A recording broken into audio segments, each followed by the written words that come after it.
বাবু brush কর ভালো করে, ব্রাশ করে মুখ ধুচ্ছে। আর আমি সবে ঘুম থেকে উঠলাম, আর এদিকে ঘুম দিয়ে উঠে কি হচ্ছে তোমরা একটু দেখো।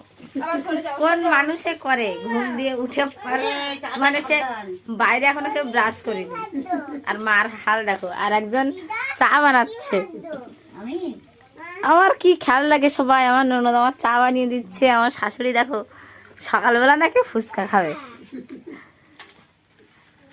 কে করে সকালে ফুচকা? 8টা-9টার সময় খাবে, তার সেগুলো রেডি করবে না? তা সে রেডি করবে, তা সকালবেলা ফুচকা কে ভাজে? রাত্রি খাবো, তা রাত্রি পিঠে খাওয়া মানে ও চা এত বানাইছে, ও শেষ করতে পারতেছে না। হাই ভগবান, এত লোক কোথায় বাবা তুমি? রাস্তার লোক ডাক দাও, রাস্তার লোক ডাক দাও, এত চা খাওয়া কে?